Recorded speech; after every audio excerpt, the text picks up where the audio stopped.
Welcome back to clean news Rajasthan.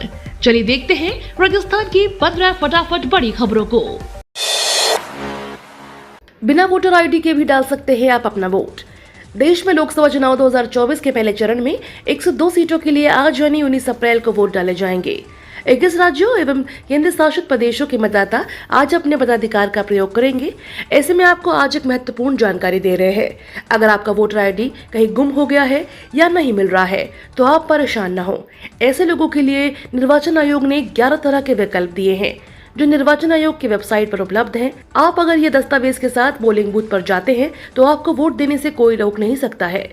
सबसे पहले तो आप अपना आधार कार्ड को भी वोटर आईडी कार्ड के रूप में इस्तेमाल कर सकते हैं। वोटर आईडी नहीं होने पर आपके पास केंद्र सरकार या राज्य सरकार की 11 फोटो आईडी दस्तावेजों में से कोई एक है तो आप वोट डाल सकते हैं। अशोक गहलोत ने हनुमान बेनीवाल की तारीफों के बांधे पुल। राजस्थान के पूर्व सीएम अशोक गहलोत ने आरएलपी सुप्रीमो हनुमान बेनीवाल की जमकर तारीफ की है। गहलोत ने नागौर लोकसभा सीट पर इंडिया गठबंधन से आरएलपी के उम्मीदवार हनुमान बेनीवाल के समर्थन में चुनावी सभा को संबोधित किया।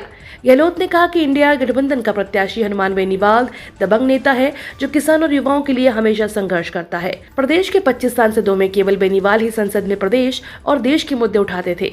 ईआरसीपी का मुद्दा केवल बेनीवाल नहीं उठाया। पीएम मोदी पहले हमारे ऊपर भ्रष्टाचार के आरोप लगाते हैं, फिर हमारे नेताओं को भाजपा में शामिल कर लेते हैं। भाजपा गजब की वॉशिंग मशीन है। राजस्थान की वो 12 सीटें जहां 19 अप्रैल को ईवीएम में बंद हो जाएंगी उम्मीदवारों की किस्मत। राजस्थान की 12 लोकसभा सीटों पर आज उम्मीदवारों की किस्मत ईवीएम में बंद हो जाएगी। जानकारों का कहना है कि इस बार के चुनाव में कई सीटों पर कांग्रेस बीजेपी को टक्कर दे सकती है। आपको बता दें, साल 2014 और 19 के लोकसभा चुनाव में एनडीए ने राजस्थान की सभी 25 सीटों पर कब्जा कर लिया था, जिसे कांग्रेस के लिए बड़ा झटका कहा जा रहा था। लेकिन इस बार कांग्रेस पहले की अपेक्षा ज्यादा अलर्ट दिख रही है, जिसका असर इस बार के चुनाव में देखने को मिल सकता है। आपको बता दें, राजस्थान में दूसरे चरण में 13 सीटों के लिए 26 अप्रैल को वोटिंग होगी और 4 जून को मतगणना होगी। वोट अपील करने पहुंचे गहलोत। लोकसभा चुनाव की हलचलों से राजस्थान में सियासी पारा गरमाया हुआ है। आज होने वाले पहले चरण की वोटिंग के लिए प्रचार अभियान का शोर गुरुवार को थम गया। ऐसे में प्रचार के आखिरी दिन सभी प्रत्याशियों के साथ ही उनके समर्थन में उतरे सभी नेताओं और कार्यकर्ताओं ने अपनी पूरी ताकत झोंक दी। अशोक गहलोत का गुरुवार को तूफानी चुनावी दौरे रहे। उन्होंने 3 लोकसभा सीटों पर एक ही दिन में नापते हुए संबंधित क्षेत्र के प्रत्याशियों के साथ वोट अपील की। उनके इस चुनावी दौरे से बाड़मेर, जैसलमेर, नागौर और सीकर लोकसभा सीटें शामिल रहीं। दौसा हॉट सीट का चुनाव हुआ रोचक। पिछले दिनों प्रधानमंत्री नरेंद्र मोदी के दौसा रोड शो में और कांग्रेस महासचिव प्रियंका गांधी की बांदीकुई में सभा ने पहले से ही चर्चा में चल रहे दौसा लोकसभा क्षेत्र के चुनाव को और अधिक रोचक बना दिया है। कांग्रेस को जहां परंपरागत मतदाताओं और स्थानीय मुद्दों से समर्थन की आस है, तो भाजपा को ब्रांड मोदी के भरोसे के साथ ही स्थानीय क्षत्रपों के खुलकर आने से बेड़ा पार लगने की उम्मीद है। आगे स्थानीय नेताओं के समर्थन के आधार पर होने वाली है। मुकाबला कड़ा था, अब कांटे का हो चला है। मुख्य सचिव सुधांशु पंत का औचक निरीक्षण, विद्युत भवन में फटकार। राजस्थान के मुख्य सचिव सुधांशु पंत ने एक बार फिर आज सरप्राइज औचक निरीक्षण किया है। मुख्य सचिव आज अचानक विद्युत भवन पहुंचे और जरूरी दिशा निर्देश दिए। चीफ सेक्रेटरी को वहां देख हर कोई हैरान रह गया। इस दौरान लेट आने वाले कई अधिकारियों को आईएएस पंत ने फटकार भी लगाई और आगे से समय पर ऑफिस आने के निर्देश दिए हैं।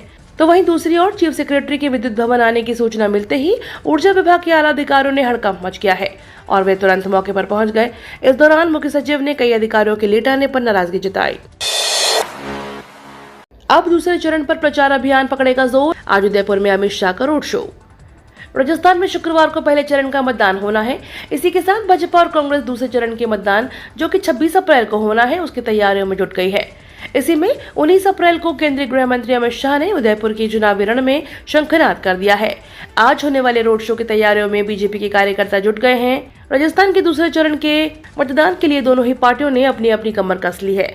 इसी क्रम में कांग्रेस की ओर से 20 अप्रैल को पूर्व सीएम अशोक गहलोत की उदयपुर में विशाल जनसभा होगी। मतदान के साथ साथ गिफ्ट जीतने का भी मौका। पहला पुरस्कार 10,000 रुपए नकद।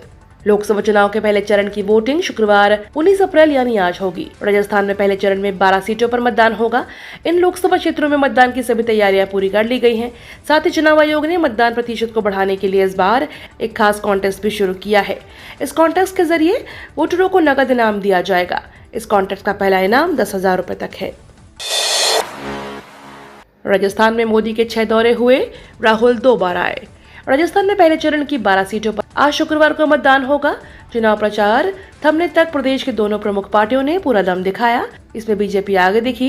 पहले चरण के लिए बीजेपी की ओर से पीएम नरेंद्र मोदी सहित 6 केंद्रीय नेताओं के करीब 20 दौरे प्रदेश में हुए। वहीं कांग्रेस में राहुल गांधी सहित 4 केंद्रीय नेताओं के करीब 9 दौरे हुए, जिसमें भी गांधी परिवार के 3 सदस्य शामिल हैं। राजस्थान पुलिस कांस्टेबल भर्ती परीक्षा 2023 कंप्यूटर आधारित परीक्षा 13-14 जून को होगी।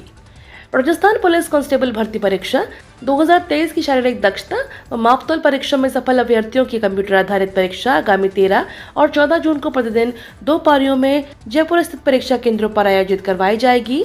अतिरिक्त महानिदेशक पुलिस भर्ती और पदोन्नति बोर्ड सचिन मित्तल ने बताया कि कांस्टेबल भर्ती 2023 के 3578 पदों की भर्ती के लिए 27 दिसंबर से 30 दिसंबर तक शारीरिक दक्षता व मापतौल परीक्षा आयोजित की गई थी, जिसमें सफल रहे अभ्यर्थियों की कंप्यूटर आधारित परीक्षा चुनाव आयोग से मंजूरी के उपरांत 13 और 14 जून को जयपुर स्थित परीक्षा केंद्रों पर आयोजित करवाई जा रही है।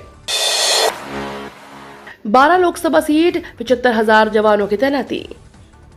राजस्थान पुलिस महानिदेशक उत्कल रंजन साहू ने प्रदेश में आज शुक्रवार को लोकसभा चुनाव के प्रथम चरण में 12 निर्वाचन क्षेत्रों के सभी मतदाताओं से शांतिपूर्ण तरीके से अपने मताधिकार का प्रयोग करने की अपील की है। डीजीपी साहू ने कहा कि राजस्थान पुलिस द्वारा प्रथम चरण के लोकसभा निर्वाचन क्षेत्रों जयपुर शहर, जयपुर ग्रामीण, बीकानेर, श्रीगंगानगर, चुरुनाग और अलवर, झुंझुनू, सीकर, दौसा, भरतपुर और करौली, धौलपुर में भय मुक्त वातावरण में स्वतंत्र, निष्पक्ष और शांतिपूर्ण मतदान के लिए सुरक्षा के पुख्ता इंतजाम किए गए हैं। इन सभी निर्वाचन क्षेत्रों में शांति और कानून व्यवस्था बनाए रखने के लिए राजस्थान पुलिस के जब्ते सहित केंद्रीय सशस्त्र बलों और होमगार्ड्स के जवानों को तैनात किया गया है। बिना परीक्षा एनसीईआरटी की नौकरी पाने का मौका। राष्ट्रीय शैक्षणिक अनुसंधान और प्रशिक्षण परिषद में नौकरी सर्च कर रहे युवाओं के लिए शानदार अवसर है।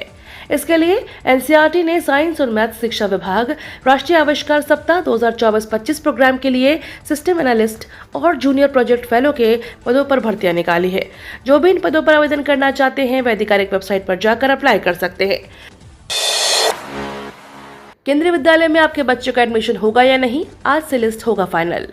केंद्रीय विद्यालय संगठन में अगर आप भी अपने बच्चे के एडमिशन के लिए आवेदन किए हैं तो कल इनके लिए प्रोविजनल मेरिट लिस्ट जारी कर सकता है। जो भी पेरेंट्स अपने बच्चों के एडमिशन के लिए आवेदन किए हुए हैं वे केवीएस की आधिकारिक वेबसाइट पर जाकर अपना रिजल्ट चेक कर सकते हैं। कक्षा 1 के सेशन 2024-25 में एडमिशन के लिए छात्रों से बड़ी संख्या में आवेदन प्राप्त हुए हैं। आधार में ऑफिसर बनने के शानदार अवसर। भारतीय विशिष्ट पहचान प्राधिकरण में नौकरी पाने की ख्वाहिश रखने वाले उम्मीदवारों के लिए सुनहरा मौका है। अगर आप भी इन पदों में संबंधित योग्यता रखते हैं तो UIDAI में असिस्टेंट सेक्शन ऑफिसर और असिस्टेंट अकाउंट ऑफिसर के पदों पर नौकरी पा सकते हैं। इसके लिए उम्मीदवार UIDAI की आधिकारिक वेबसाइट के जरिए आवेदन कर सकते हैं। इसके लिए आवेदन प्रक्रिया शुरू हो चुकी है। नहीं देखा होगा सीएम भजनलाल का ऐसा धाकड़ इंटरव्यू। राजस्थान के मुख्यमंत्री भजनलाल शर्मा ने मीडिया को दिए एक खास इंटरव्यू में लोकसभा चुनाव, पेपर लीक और कांग्रेस पार्टी को लेकर खुलकर बात की है। सीएम ने कहा कि कांग्रेस की स्थिति कैसी है सब जानते हैं। नेता पार्टी छोड़ छोड़ कर जा रहे हैं। उन्होंने कहा कि कांग्रेस में तो अब टिकट लेने तक के लिए तैयार नहीं है। वहीं बीजेपी में नेता भी नेक है और नीयत भी नेक है, इसलिए जनता का भरोसा है। यही वजह है कि कांग्रेस के नेता पार्टी छोड़कर बीजेपी में शामिल हो रहे हैं। ये तो थी राजस्थान की बड़ी खबरें। रोजाना सबसे पहले अपडेट पाने के लिए क्लीन न्यूज राजस्थान को अभी सब्सक्राइब करें।